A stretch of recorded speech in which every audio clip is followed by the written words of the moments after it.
Welcome back, everyone. We're jumping right into today's explainer, taking a really fascinating look at a condition you've definitely heard of, but might not fully understand at the cellular level. We're talking about diabetes mellitus. And before we get into the heavy biochemistry, here's a crazy historical fact for you. The word mellitus literally translates to honey sweet. Ancient doctors actually used to diagnose it by tasting the sugar in a patient's urine. Wild, right? Thankfully, we've come a long way since then.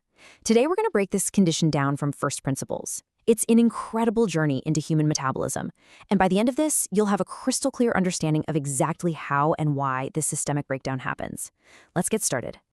I want you to picture this kind of wild paradox. Imagine your body is literally starving for energy, just desperately crying out for fuel to keep your vital organs running. But at the exact same time, you are practically swimming in fuel. Your bloodstream is completely flooded with it, but your cellular engines, they're entirely locked out. So what happens when your body's primary fuel source essentially becomes its own worst enemy? Well, that exact paradox is the environment created by diabetes mellitus. Okay, let's dive into this foundational definition. A lot of folks just call diabetes a blood sugar issue, right? But actually, it's a complex chronic inflammatory and metabolic disorder. Fundamentally, it's a massive breakdown across the board. We're not just talking about carbohydrate metabolism, but fat and protein metabolism as well. The main biochemical hallmark that ties the whole shebang together is chronic hyperglycemia. That's persistently high blood glucose. And this happens for one of two main reasons. Either your body has an absolute insufficiency of the hormone insulin, or your peripheral tissues have developed a profound resistance to it. And in some really tough cases, it's a devastating combination of both. Section 1. The diverging paths, type 1 versus type 2. So right here we can clearly see how these two primary paths diverge. Type 1 diabetes is basically a tragic case of biological friendly fire. It makes up a smaller percentage of cases and happens when someone with specific genetic susceptibilities, specifically the HLA DR3 or DR4 haplotypes, which you can think of like genetic name tags, encounters an environmental trigger. This kicks off a fierce autoimmune destruction of the body's own insulin-producing cells. On the flip side, we have type 2 diabetes.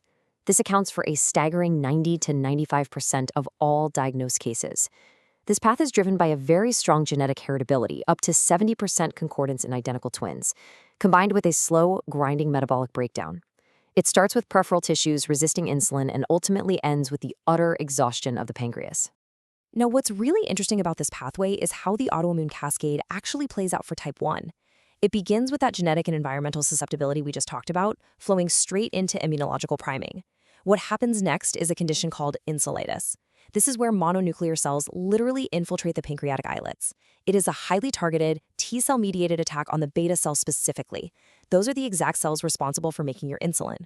Once those beta cells are wiped out, the body goes into an absolute insulin deficiency, leading straight to clinical diabetes. Now, type 2 diabetes isn't an autoimmune attack at all. It's driven by a core metabolic failure. First, you've got peripheral insulin resistance. Your muscle and fat cells just stop responding to insulin signal to take in glucose. Second, you have pancreatic beta cell failure. This isn't from rogue immune cells, but from the toxic effects of elevated glucose, free fatty acids, and the buildup of a protein called amyloid right into the islets, which gums up insulin secretion. And the third pillar? Excessive hepatic glucose production. Because the liver isn't getting those proper insulin signals, it literally thinks the body is starving, so it continuously pumps out even more glucose into an already overloaded bloodstream.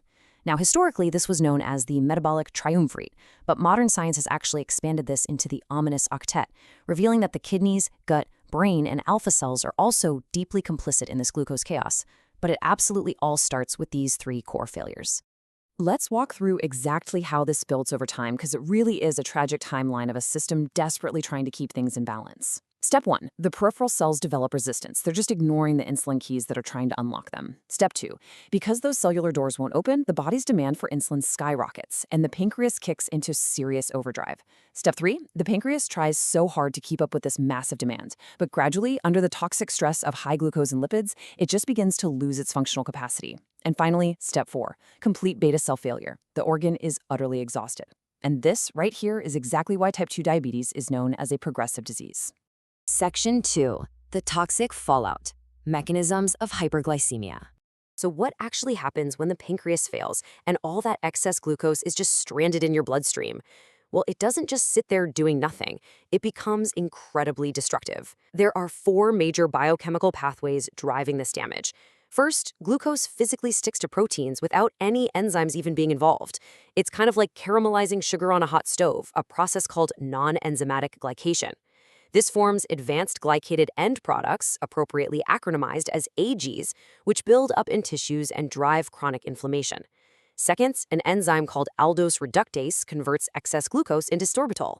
Sorbitol clears out super slowly and acts like a microscopic sponge, pulling water into tissues like the eyes and nerves. Third, high glucose activates protein kinase C, or PKC, which directly damages the delicate blood vessels in your retina and kidneys by making the cell linings leaky. And finally, the sheer metabolic load causes massive oxidative stress, activating PARP, which basically creates a feedback loop, pushing even more glucose down these destructive pathways. And this brilliantly illustrates that exact feedback loop we just mentioned. Hyperglycemia isn't just a one-off spike. It creates repeated acute changes in cellular metabolism. Now, sudden spikes can absolutely cause immediate, life-threatening crises, things like diabetic ketoacidosis or hyperosmolar hyperglycemic state. But it's this constant, chronic loop of high glucose that acts as the engine driving relentless tissue damage over the years. Over time, those acute changes compound into cumulative, long-term alterations in stable macromolecules, like the structural proteins holding your blood vessels together. Section 3. Systemic consequences, the macroscopic damage. Okay, so zooming out from the biochemistry to the macro level, your microvascular network, the tiniest blood vessels in your body, takes an absolute beating, especially in the eyes. Remember that sorbitol we talked about? Because it's osmotically active and acts like a sponge, it literally pulls water into the lens of the eye. This causes it to swell and form cataracts way earlier and way more frequently than in a non-diabetic person. There's also a massive risk of glaucoma due to increased intraocular pressure damaging the optic nerve. But most devastatingly, we see retinopathy. Thanks to that PKC activation and the damaged blood flow we broke down earlier, diabetes is actually the leading cause of new cases of blindness. And shockingly, this can happen within just 5 years of diagnosis if it's left unmanaged. And it's a similar story for your kidneys, which are basically giant filters made of those same tiny, vulnerable blood vessels. The major clinical red flag here is albuminuria. That's when a protein called albumin starts leaking into your urine. The threshold to watch for is a persistently increased urinary albumin to creatinine ratio, or UACR, of greater than 30 milligrams per gram. Once you cross that line, it requires rigorous monitoring 2 to 4 times a year. On top of that, diabetes can trigger type 4 renal tubular acidosis. This is a condition that leads to really dangerous buildups of potassium and acid in the blood, hyperkalemia and acidemia, which can actually be fatally exacerbated by some really common blood pressure meds. And we absolutely can't ignore the macrovascular damage either. This exact same endothelial inflammation aggressively accelerates your risk for heart disease and stroke across the entire body. Section 4. Reclaiming control. Evidence-based management. I know. We've just covered some super heavy, sobering physiology today. But here is the good news. This is not where the story has to end. Because we understand the exact mechanisms of this metabolic breakdown. We know exactly how to fight back. Now, modern therapeutics like GLP-1 agonists and advanced insulins have absolutely revolutionized medical care, for sure. But lifestyle interventions remain incredibly powerful biological tools.